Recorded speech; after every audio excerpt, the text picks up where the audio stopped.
सत्यनारायण भगवान की जय। दोस्तों, स्वागत है आपका हमारे YouTube चैनल व्रत साधना में। आज के इस वीडियो में आप सब जानेंगे अगहन पूर्णिमा या मार्गशीर्ष पूर्णिमा के दिन सुनी जाने वाली श्री सत्यनारायण भगवान की कथा। इस कथा को श्रवण करने से अधमेश यज्ञ का फल प्राप्त होता है, साथ ही में अनंत प्रकार की सुख समृद्धि का भी वरदान मिलता है। तो आइए आज की इस वीडियो में हम आपको सुनाने वाले हैं मार्गशीर्ष पूर्णिमा श्री सत्यनारायण भगवान की कथा। सबसे पहले आप वीडियो को लाइक करके चैनल को सब्सक्राइब कर लें, क्योंकि ऐसी ही व्रत कथाओं की वीडियो हमारे चैनल पे आती रहती हैं। जहाँ होता है सत्यनारायण व्रत, वहाँ बसता है सुखधाम, दीन दुखी के कष्ट हरे श्री सत्यनारायण भगवान। तो प्रेम से बोलिए सत्यनारायण भगवान की जय। सत्यनारायण भगवान की कथा केवल एक पूजा ही नहीं, बल्कि एक अद्भुत आशीर्वाद है जो जीवन में सुख शांति और समृद्धि लाता है। श्री सत्यनारायण भगवान की कथा के श्रवण से हर संकट, हर पाप का नाश होता है। आज सत्य, धर्म और भक्ति के इस महायज्ञ में हम सब एकत्रित हुए हैं। तो आइए श्री सत्यनारायण भगवान जी की इस दिव्य कथा का आरंभ करते हैं। बोलिए गणपति भगवान की जय। जय श्री सत्यनारायण भगवान की जय। कथा मैया की। कथा से पहले हम सब भगवान सत्यनारायण का ध्यान करते हैं, जिनका स्वरूप शांति से पूर्ण है, जो शेषनाग पर शयन करते हैं, जिनकी नाभि में कमल है। वह देवताओं के हैं जो समस्त संसार का आधार हैं, जो आकाश के समान असीमित हैं, जिनका रंग मेघ अर्थात बादलों के समान है, और जिनका रूप शुभ है, जो कि लक्ष्मी जी के पति हैं, जिनके नेत्र कमल के समान सुंदर हैं, और जो योगियों के ध्यान में सदैव विराजमान रहते हैं। हम सब उन भगवान श्री विष्णु की वंदना करते हैं, जो संसार के सभी भयों का नाश करने वाले और समस्त लोगों को एकमात्र स्वामी हैं। तो प्रेम से बोलिए श्री सत्यनारायण भगवान की जय। जय श्री लक्ष्मी नारायण भगवान की जय। पौराणिक कथाओं की। तो पौराणिक कथाओं के अनुसार एक समय नमशरण तीर्थ में शौनक आदि 88,000 ऋषियों ने श्री सूत जी से कहा, हे प्रभु, इस कलयुग में वेद विद्या रहित मनुष्यों को प्रभु भक्ति किस प्रकार मिलेगी और उनका उद्धार कैसे होगा।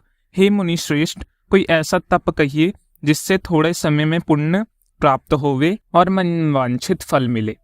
ऐसी कथा को सुनने की हमारी इच्छा है। सर्वशास्त्र ज्ञाता श्री सूत जी बोले, हे वैष्णव, मैं पूज्य आप सबने प्राणियों के हित की बात पूछी है। अब मैं उस श्रेष्ठ व्रत को आप लोगों को कहूंगा, जिस व्रत को नारद जी ने श्री लक्ष्मी नारायण भगवान से पूछा था और लक्ष्मीपति ने मुनि श्रेष्ठ नारद जी से कहा था। सो ध्यान पूर्वक सुने। एक समय योगी राज नारद जी दूसरे के हित की इच्छा में अनेक लोकों में घूमते हुए मृत्यु लोक में आ पहुंचे। यहाँ अनेक योनियों में जन्म हुए प्राय सभी मनुष्य को अपने कर्मों के अनुसार अनेक दुखों से पीड़ित देखकर सोचा कि इस यत्न के करने से निश्चय ही प्राणियों के दुखों का नाश हो सकेगा। ऐसा मन में सोचकर देव ऋषि मुनि श्री विष्णु लोग गए और वहां श्रेष्ठ वर्णर और चारों भुजाओं वाले देवाओं को इस नारायण को देखकर, जिनके हाथ में शंख चक्र गदा और पक्ष थे तथा वरमाला पहने हुए थे, स्तुति करने लगे, हे भगवान, आप अत्यंत शक्ति से संपन्न हैं, मन तथा वाणी भी आपको कोई नहीं पा सकता, आपका आदि मध्य अंत भी नहीं है, आप निगुण स्वरूप सृष्टि के आदि हैं, भूत और भक्ति के सभी दुखों को नष्ट करने वाले हो, आपको मेरा नमस्कार। नारद जी इस प्रकार की स्तुति सुनकर भगवान श्री विष्णु बोले, मुनि श्रेष्ठ, आपके मन में क्या है? आपका किस काम के लिए आगमन हुआ है? निसंचेह कहिए। तब नारद मुनि बोले, प्रभु, मृत्यु लोक में सब मनुष्य जो अनेक योनियों में पैदा हुए हैं, अपने अपने कर्मों के द्वारा अनेक प्रकार के दुखों से दुखी हो रहे हैं। नारद, यदि आप मुझ पर दया रखें तो बतलाइए कि उन मनुष्यों के सब दुख थोड़े थोड़े से ही प्रयत्नों से कैसे दूर हो सकते हैं। तब श्री विष्णु भगवान जी बोले, हे नारद, मनुष्य की भलाई के लिए तुमने बहुत अच्छी बात पूछी है। जिस काम के करने से मनुष्य मुंह से छूट जाता है, वह मैं कहता हूँ, सुनो। बहुत पुण्य देने वाला, स्वर्ग तथा मृत्यु लोक दोनों में दुर्लभ एक अत्यंत उत्तम व्रत है। आज मैं प्रेमवश होकर तुमसे कहता हूँ, श्री सत्यनारायण भगवान का ये व्रत अच्छी तरह विधि पूर्वक करके मनुष्य धरती पर आयु प्रयत सुख भोग कर मरने पर मोक्ष को प्राप्त होता है। श्री भगवान ने वचन सुनकर नारद मुनि बोले, हे भगवान, उस व्रत का फल क्या है, क्या विधान है और किसने ये व्रत किया है, किस दिन ये व्रत करना चाहिए, विस्तार पूर्वक कहिए। भगवान विष्णु बोले, हे नारद, दुख शोक आदि को दूर करने वाला, धन धान्य को बढ़ाने वाला, सौभाग्य तथा संतान का फल देने वाला ये व्रत सब स्थान पर विजय करने वाला है। भक्ति और श्रद्धा के साथ किसी भी दिन मनुष्य श्री सत्यनारायण की प्रातःकाल के समय ब्राह्मणों और बंधुओं के साथ धर्म परायण होकर पूजा करे। भक्ति भाव से नैवेद्य केले का फल, शहद, घी, दूध, गेहूं का आटा, सवाया लेवे, गेहूं के अभाव में साठी का चूरन भी ले सकते हैं और सब पदार्थों को भगवान को अर्पित कर देवें तथा बंधुओं सहित ब्राह्मणों को भोजन कराएं। इसके पश्चात संयम भोजन करें। रात्रि में नृत्य गीत आदि का योजन कर सत्यनारायण भगवान का ध्यान करते हुए समय बिताएं। इस तरह व्रत करने का मनुष्य की इच्छा निश्चय पूरी होती है। विशेष रूप से कली काल में भूमि पर यही मोक्ष का सरल उपाय है। प्रेम से बोलिए श्री सत्यनारायण भगवान की जय। जय श्री सत्यनारायण भगवान की कथा। तो श्री सत्यनारायण भगवान कथा का प्रथम अध्याय संपूर्ण। दूसरा अध्याय। श्री सूत जी बोले, ऋषियों, जिसने सबसे पहले इस व्रत को किया है उसका इतिहास कहता हूँ, ध्यान पूर्वक सुनना। सुंदर काशीपुर नगरी में एक अत्यंत निर्धन ब्राह्मण रहता था। वह भूख और प्यास से बेचैन हुआ नित्य पृथ्वी पर घूमता था। ब्राह्मणों से प्रेम करने वाले भगवान ने ब्राह्मण को दुखी देख बड़े बड़े ब्राह्मण का रूप धारकर उसके पास जाकर आदर पूर्वक पूछा, हे प्रिय, तुम नित्य दुखी होकर पृथ्वी पर क्यों घूमते हो? ब्राह्मण, ये सब मुझसे कहो, मैं सुनना चाहता हूँ। तब वह ब्राह्मण बोला, मैं निर्धन ब्राह्मण हूँ, भिक्षा के लिए पृथ्वी पर फिरता हूँ। भगवान, यदि आप इससे छुटकारा पाने का कोई उपाय जानते हैं तो कृपया करके मुझे बताइए। वृद्ध ब्राह्मण बोला, हे प्रिय, सत्यनारायण भगवान मनोवांछित फल देने वाला है, इसलिए तुम उनका पूजन करो, जिसके करने से मनुष्य सब दुखों से मुक्त हो जाता है। तब ब्राह्मण को व्रत का सारा विधान बतलाकर बूढ़े ब्राह्मण का रूप धारण करने वाले श्री सत्यनारायण भगवान वही अंतर ध्यान हो गए। जिस व्रत को वृद्ध ब्राह्मण ने बतलाया था, मैं उसका वश करूंगा, ये निश्चय करके उसने रात भर नींद नहीं आई। सवेरे उठकर सत्यनारायण भगवान के व्रत का निश्चय कर वह भिक्षा के लिए चला गया। उस दिन उसको भिक्षा में बहुत सारा धन मिला, जिससे बंधु बांधव के साथ उसने सत्यनारायण भगवान का व्रत किया। वह ब्राह्मण सब दुखी से छूटकर अनेक प्रकार की संपत्तियों से युक्त हुआ। उस समय से वह ब्राह्मण हर मास व्रत करने लगा। इस तरह सत्यनारायण भगवान के व्रत को जो भी करेगा वह मनुष्य सब दुखों से छूट जाएगा। इस तरह नारद जी से सत्यनारायण भगवान का कहा हुआ ये व्रत मैंने तुमसे कहा। और तब ऋषिगण बोले, हे मुनिवर, संसार में इस ब्राह्मण से सुनकर किस किसने इस व्रत को किया, हम सब भी सुनना चाहते हैं। इसके लिए हमारे मन में अत्यंत जिज्ञासा हो रही है। सूत जी बोले, हे मुनियों, जिसने इस व्रत को किया है वह सब भी सुनो। एक समय वह ब्राह्मण धन और ऐश्वर्य के अनुसार बंधु बांधव के साथ व्रत करने को तैयार हुआ। उसी समय एक लकड़ी बेचने वाला बूढ़ा आदमी आया और बाहर लकड़ियों को रखकर ब्राह्मण के मकान में गया। प्यास से दुखी लड़खड़ाता उनके व्रत करते देखकर ब्राह्मण को नमस्कार करके कहने लगा, आप क्या कर रहे हैं? इसके करने से क्या फल मिलता है? इसके करने से मुझे भी बतलाइए। ब्राह्मण ने कहा, सब मनोरथ को पूर्ण करने वाला इस सत्यनारायण भगवान व्रत है। इसकी ही कृपा से मेरे यहाँ धन आदि की वृद्धि हुई है। ब्राह्मण से इस व्रत के बारे में जानकर लकड़हारा अत्यंत प्रसन्न हुआ।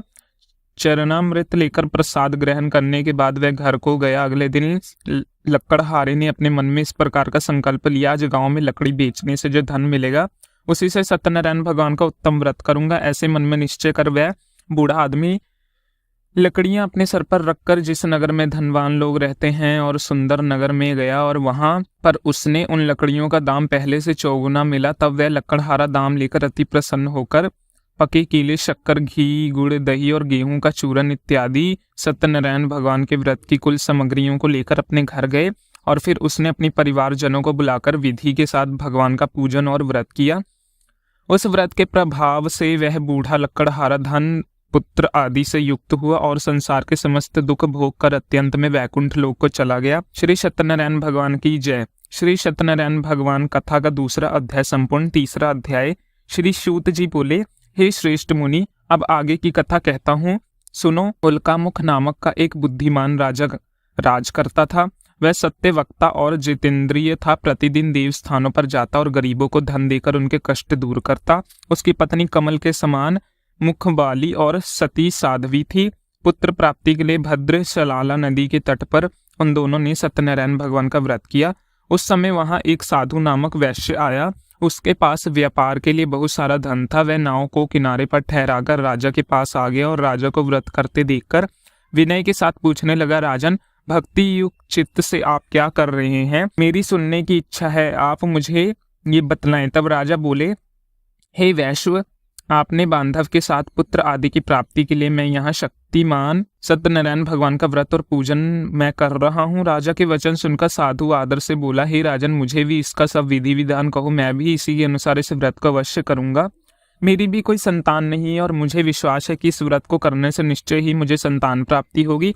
तब राजा ने सब विधान सुनकर व्यापार से निवृत्त होकर ये आनंद के साथ अपने घर को गया। साधु ने अपने स्त्री को संतान देने वाले इस व्रत को सुनाया और प्रण लिया कि जब मेरे यहाँ संतान होगी तब मैं इस व्रत को करूंगा। साधु ने ऐसा वचन अपनी पत्नी लीलावती से कहे। एक दिन उसकी पत्नी पति के साथ आनंदित होकर संसारिक धर्म में प्रवृत्त होकर श्री सत्यनारायण भगवान की कृपा से गर्भवती हो गई और 10वें महीने उसको एक सुंदर कन्या का जन्म हुआ।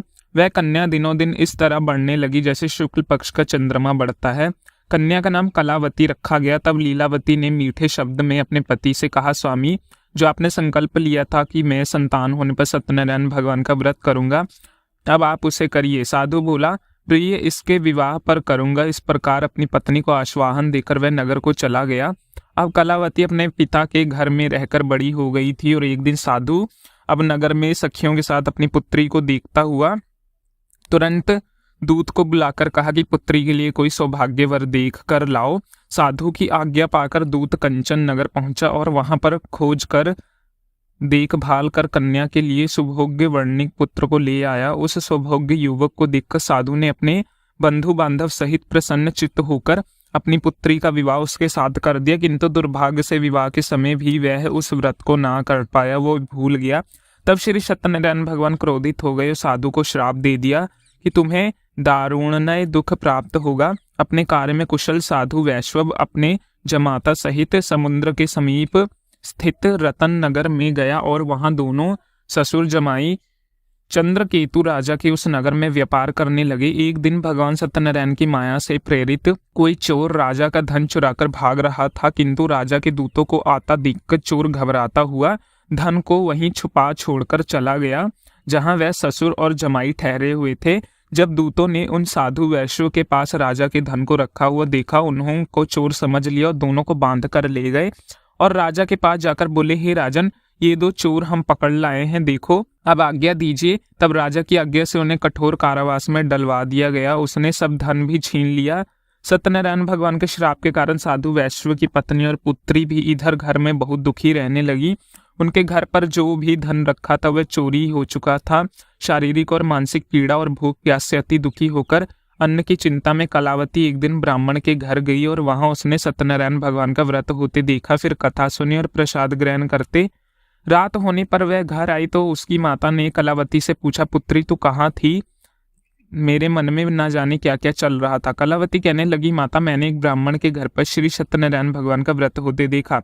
कन्या के ऐसे वचन सुनकर लीलावती भगवान के पूजन की तैयारी करने लगी। लीलावती ने परिवार और बंधु सहित श्री सत्यनारायण भगवान का पूजन किया और वर मांगने की मेरे पति और दामाद शीघ्र घर आ जाए। साथ ही प्रार्थना की कि हम सबका अपराध क्षमा करो। सत्यनारायण भगवान इस व्रत में संतुष्ट हो गए और राजा चंद्रकेतु को स्पर्श में दर्शन देकर कहा, हे राजन, तुमने जिन दिनों वैश्व को बंदी बना रखा है वह निर्दोष हैं, उन्हें प्रातः ही छोड़ दो और उनका सब धन जो तुमने ले लिया है उन्हें वापस लौटा दो, नहीं तो मैं तेरा धन, राज्य, पुत्र आदि सब नष्ट कर दूंगा। राजा को ऐसे वचन कहकर भगवान अंतर ध्यान हो गए।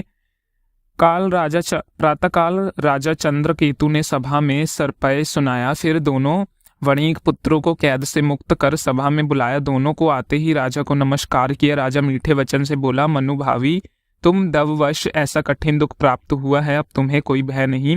ऐसा कहकर राजा ने उनको नए नए वस्त्र आभूषण पहनाए और जितना धन लिया था उससे 2 गुना धन देकर आदर सहित विदा कर दिया। वह दोनों वैश्व अपने घर को चल दिए। सत्यनारायण भगवान की जय। श्री सत्यनारायण व्रत का 3रा अध्याय पूर्ण। 4था अध्याय। श्री सूत जी बोले, साधु बनिया मंगलचार्य कर और ब्राह्मणों को धन देकर अपनी नगरी के लिए चल पड़ा। साधु के कुछ देर दूर जाने पर इधर भगवान सत्यनारायण की उसकी सत्या की परीक्षा लेने के विषय में जिज्ञासा हुई और वह एक डंडी का वेश बनाकर उस बनिए के सामने गए और उससे, साधो तुम्हारी नाव में क्या भरा है? तब धन के मध्य में चूर दोनों महाजनों ने अवहेलवान पूर्वक हंसते हुए कहा, डंडी सन्यासी क्यों पूछ रहे हो? क्या कुछ मुद्रा लेने की इच्छा है? हमारी नाव में तो लता और पत्ते आदि भरे हैं। उनकी निष्ठुर वाणी सुनकर डंडी वेश भारी भगवान बोले, तुम्हारी बात सच हो जाए। ऐसा कहकर डंडी सन्यासी के रूप को धारण किए हुए भगवान कुछ दूर जाकर समुद्र के समीप बैठ गए। इधर डंडी के चले जाने पर नित्य क्रिया करने के बाद उतराई हुई यानी जल में ऊपर की ओर उठी हुई नौका को देखकर साधु अत्यंत आश्चर्य में पड़ गया और नाव में लता और पत्ते आदि देखकर मूर्छित होकर पृथ्वी पर गिर पड़ा। होश आने पर वार्णिक पुत्र चिंतित हो गया और उसके दामाद ने इस प्रकार कहा कि पिताजी आप शोक क्यों करते हैं? डंडी ने शाप दिया था, इस स्थिति में वही चाहे तो सब कुछ कर सकते हैं, इससे संचय नहीं, अंत उन्हीं की शरण में हमको चलना चाहिए और वह मन की इच्छा पूर्ण होगी। दामाद की बात सुनकर वह साधु बनिया उसके पास गया और वहां डंडी को देखकर उसने भक्ति पूर्वक उन्हें प्रणाम किया तथा आदर पूर्वक कहने लगे कि आपके सुख सब मैंने जो कुछ कहा उसे अत्यस्त भाषण रूप अपराध किया है, आप कृपया कर उस अपराध को क्षमा कर दीजिए। ऐसा कहकर बार बार प्रणाम करके वह महान शोक से व्याकुल हो गया। डंडी ने उस बनिया को रोता हुआ देखकर कहा, मूर्ख रो मत, मेरी बात सुनो। मेरी पूजा से उदासीन होने के कारण तथा मेरी आज्ञा से ही